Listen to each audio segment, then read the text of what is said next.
This past week should have been called WWE SmackDown because the amount of fights that happened this past week beyond the gates. Whoa. Now let's start with these two. Okay. We got Mrs. Darlene Hawthorne and Mrs. Dana Leslie Thomas. In my opinion, they're both horrible. I'm sorry.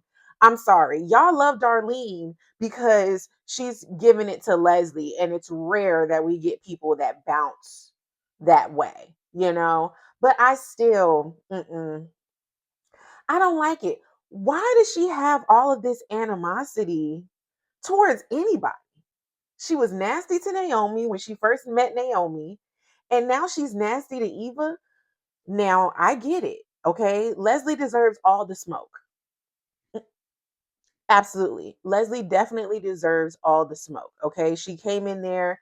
Everything that Darlene said was true. You blew up Nicole's life. You didn't care about how you came stomping into Fairmont Crest. You're still stomping on people's toes. You got all this money and you're throwing it in people's face. Blase, blase, blah. But why is Darlene acting like she's just Miss Poor and lowly? You're the wife of the chief of police. I'm pretty sure you're not wanting for anything right now. And then for her to throw Leslie's money in Eva's face, like Eva grew up with a silver spoon in her mouth. Leslie just got this money like a year ago, if that. So I'm not with it. I don't think that Eva is the most innocent person. No. But the way that she was just nasty towards Eva was completely unacceptable. Okay. Yes, Eva went along with her mom's shenanigans, but she did not deserve all of that. Like, she at least owes it to Eva to get to know Eva, just like she owed it to Naomi to get to know Naomi when Jacob was dating Naomi. Like, I love that Isaiah is 10 toes down for Eva and is like, Mom, you need to get it together because she's not going anywhere. I'm glad that he has that much strength to stand up to his mom in that way. But this right here is going to be very entertaining as time goes on. Okay. Because I do appreciate the fact that she can play the ping pong with her. Okay. She didn't let Leslie slip for nothing. And, oof, what y'all think? Now, even though the lovebirds are fluttering around and oh, we're so in love, and even though Eva gave it to Isaiah, as she should have, because yeah, his mom was definitely straight up disrespectful to her on multiple levels. Calling her the spawn of Satan was pretty hard. I mean, accurate, but it's hard to hear that about your mother. So I get that. But I don't like how Isaiah is just so nonchalant when it comes to the Leslie situation, right? Him saying like, "Oh, we can keep the date of the wedding, the fake wedding, and we can just throw a party like on her dime." Not funny. Why would you encourage the mess that's going on between the Duprees and Eva anyways? Like, you should want to squash all that and clear Eva's name. Because to the Duprees, that still sounds like Eva just wants to have the spotlight on that night that Chelsea chose for her wedding. So why not just squash all that and tell them that we're not even going to show up, so you might as well cancel it because it's not going to happen. I don't know where Isaiah lands, right? There's some speculation. People are saying that Isaiah is like an FBI agent or he's undercover or whatever. And he's like above Jacob and they just don't know. I'm not sure. He still doesn't give cop to me. Like, even the way that he handled the burner phone, like asking Naomi to have Jacob talk to his mother on the burner phone, like, anybody in the force would have known that that's not a smart idea. So I don't really know what's happening with these two. If a proposal comes, it's too soon. It's too soon. I do like them together, but I just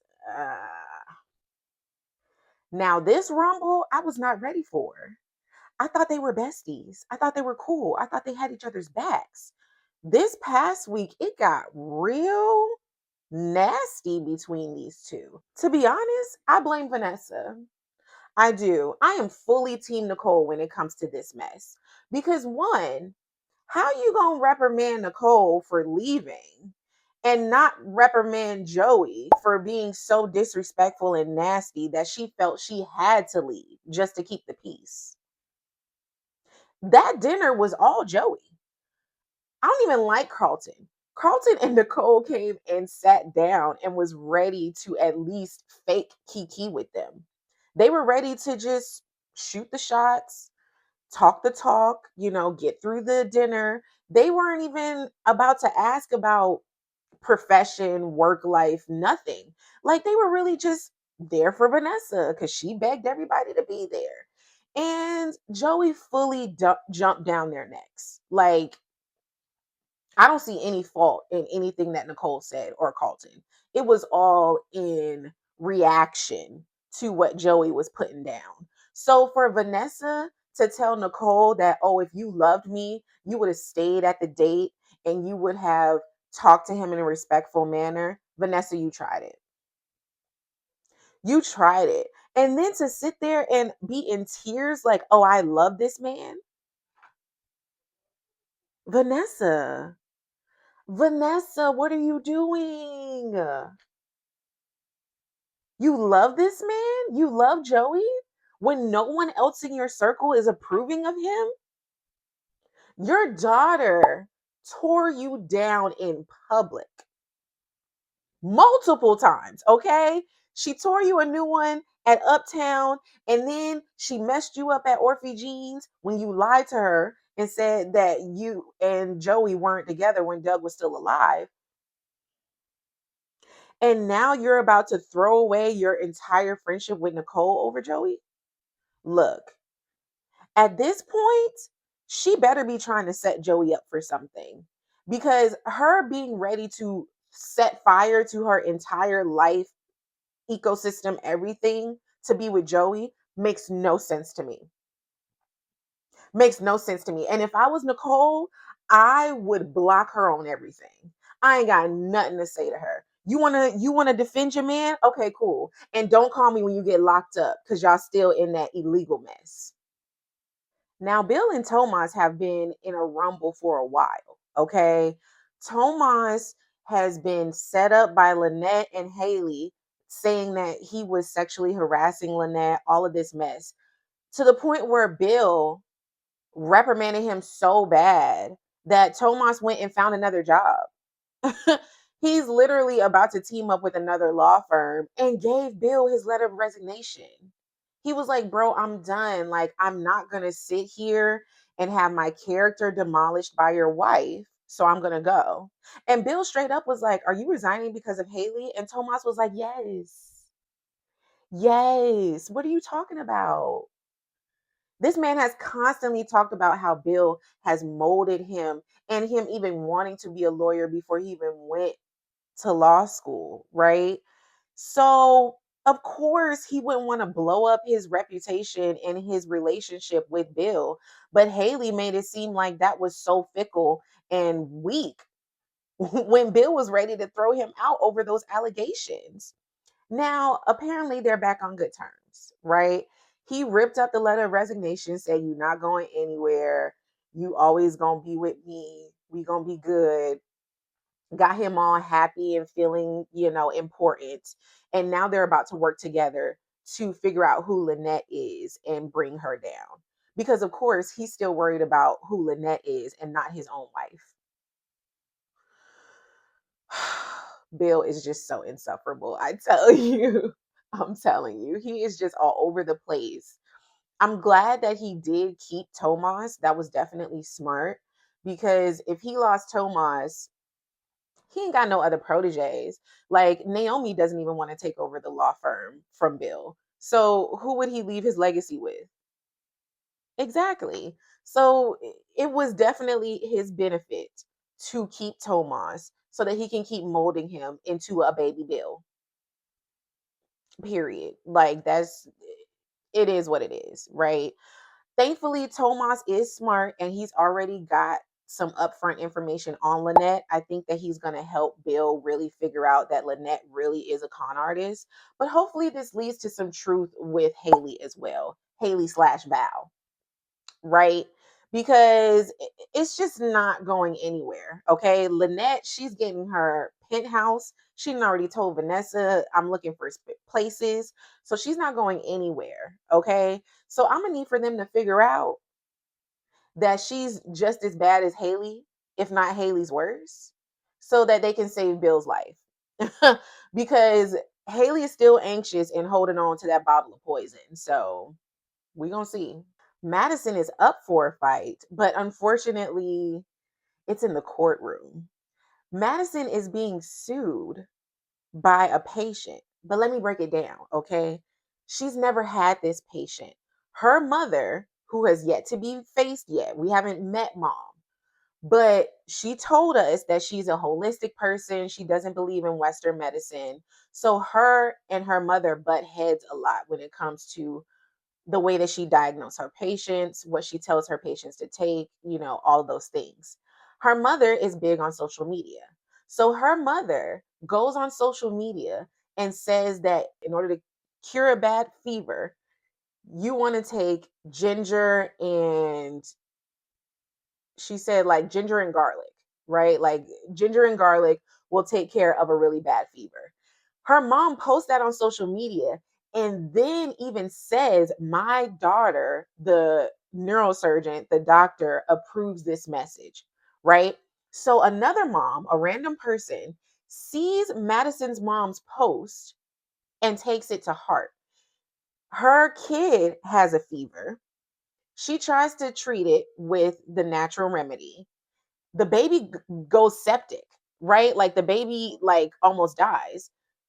She takes the baby to the hospital. Thankfully the baby's fine. But now she's suing Madison for the bad information that she got. Now this is wild, okay? Because she was never even a patient of Madison's in the first place. So that's wild. Now we've got the battle of lawyers, which is really interesting. I'm loving this. Naomi straight up says, I will represent you. We'll get you cleared. You're innocent. We'll get you cleared. Bill is like, oh no, this is a money matter. They don't care. They just want the money, pay them off, be done. And of course, he would go that route because for him, money solves everything. So, oh yeah, just pay him off.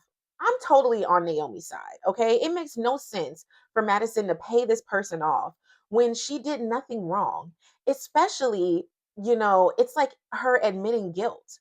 Her paying off that person is saying, like, oh, yeah, it happened. My bad. Here you go.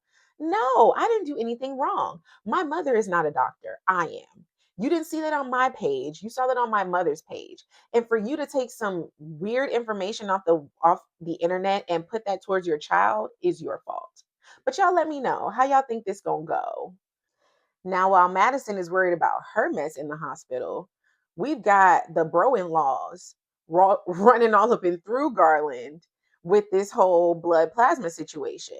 So, of course, Smitty is now off the rails. Okay. Jacob told him to sit his behind down and don't do nothing in the hospital without Jacob's consent, right? Smitty still takes it upon himself to go to the hospital. Of course, he immediately runs into Ashley, who's going to clock him at some point. He goes to Nicole's office, who he knew was not there because he just left the house and Samantha told him that she was volunteering at the clinic. So he knew she wouldn't be there. Goes to her office, breaks into her laptop, and takes photos of, I guess it was the scheduling page that he was looking at, but basically the list of like all of these lab techs and their names, right? Because now we're looking for a woman who could possibly be the impaler in the hospital. Naomi like runs in on him. Of course, he's smooth. He gets around it, whatever, blah, blah, blah. He tells Jacob, and Jacob's like, bro, why would you bring Nicole into this? And of course, naive Smitty is like, oh, she's fine. She ain't got nothing to do with it. She's completely unscathed. Lies. Lies. Because Nicole obviously goes back to her office.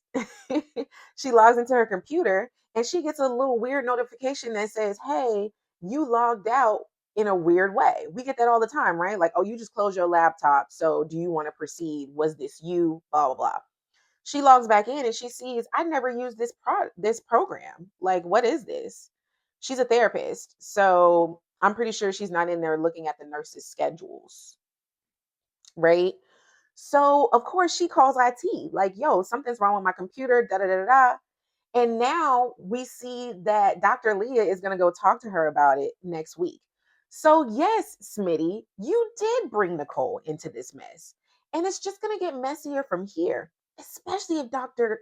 Leah is the impaler, because now she has the full information. And it's only going to take 2 seconds to put two and two together with the fact that it was Smitty that was in her office. This is why we can't trust Smitty.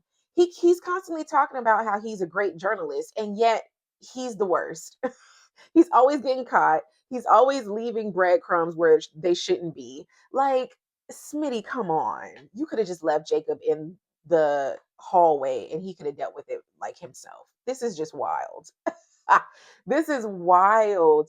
But now we are in dangerous territory. And I do think somebody's going to get hurt. I still don't want it to be Jacob, though. Y'all better keep him alive. Of course, I have to acknowledge the first episode of this past week, which was literally all about Jacob and Naomi. It was such a good episode. I had all the feels. We got to see her after she had just met Jacob, when she was like, what's going on with this cute little cop? They finally went on a date. And it was just cute to see their process, right? We still didn't get any real dates. So I don't know how long they've really been together, but it's giving maybe 5 years, It's giving like this was 2020, 2021, maybe, So either way, it was so cute. I loved just to watch their love story, because it just once again reiterated the fact that Jacob really does love Naomi to his core, and he's going to come back to her. He's going to come back to her. Like, he made it a point to say that I will always be here for you, and I will always take care of you, and I will always love you. And I believe him. I believe him. We saw the little mishap with Isaiah. He was just drunk, little brother throwing a tantrum at the wedding. He didn't do too much. Like, for everybody to be like, "Oh, last time I saw you was Jacob's wedding. Like, how you doing?" It wasn't that bad. It wasn't that bad, y'all. He just got a little drunk, broke a little glass. It wasn't that serious. And his anger was towards Chief Hawthorne. It wasn't even about Jacob. So, bye. This episode was great. It was sad that they didn't get to spend their wedding anniversary together. It definitely raised some red flags for the family, the people that love them. So Jacob really does need to wrap up this job, because everybody's suspicious at this point. Like, everybody's like, where is this man? It makes no sense for him to even miss their wedding anniversary. So hopefully that means that we're coming towards an end for his undercover mission, like in a good way, not like he's gonna disappear or be unalived, like, hopefully they'll continue to be married and alive. But I loved it. Naomi was a beautiful bride. I love just them like this. Oh, when she's reading the note and he's talking about, like, visualize me being there, I'll always be there with you. It's just so beautiful. Did y'all enjoy this episode? I did. I know we love the drama, but I love the feels too. And this was needed. This week ended with the last rumble, which was between June and Samantha. Okay. Samantha had enough of the mess. Okay. She asked June to come to that cotillion too many times. And the last time, June was like, look, no, I'm not coming. Now I understand June's reasoning, right? Like, she has been unhoused for a very long time. She is on the complete opposite side of the social pole when it comes to Fairmont Crest, right? She's literally still be outside of the gates. She's not behind the gates, right? To put it in her words, she's ketchup on crab legs. I think that was really good. That was a great way of showing, like, girl, I am not in this crowd. All right. Um, and it's true, right? Like, we've seen how nasty people have been treated outside when you're from outside the gates, right? The way that they attacked Shanice when she was on a date with Ted, like, you know, it's part of the process. We're in this elitist community, and yeah, it can get nasty and cutthroat, right? Even the way that they've been coming for Samantha ever since she decided to be in this cotillion. Anastasia throws in her face all the time how she's not a real Dupree. So June was like, no, I'm not going to go and mess up your reputation with everybody. right? Samantha's like, I don't care. You're my mother. I want you there. I want everybody in the room that I love and that loves me. I understand her point as well. Like, you're family either way. Even though you're not polished and clean cut, you're still family. And it was tough, okay? Because June was like, you're not going to convince me. I'm not coming. And ironically, it ended up being Terrell telling Samantha, like, chill. And then telling June, like, it's okay. Like, we love you. We do want you there. So this was a huge step for this family, right? Because we started off with Tyrell and Samantha just being abandoned children, that June gave up. But now they're really building this relationship and it shows how they love each other. And Nicole said it best. Like, now that they're in a different place, they need to figure out how to talk to each other effectively without emotions just getting so high. But I am glad that in the end, she decided that she would go.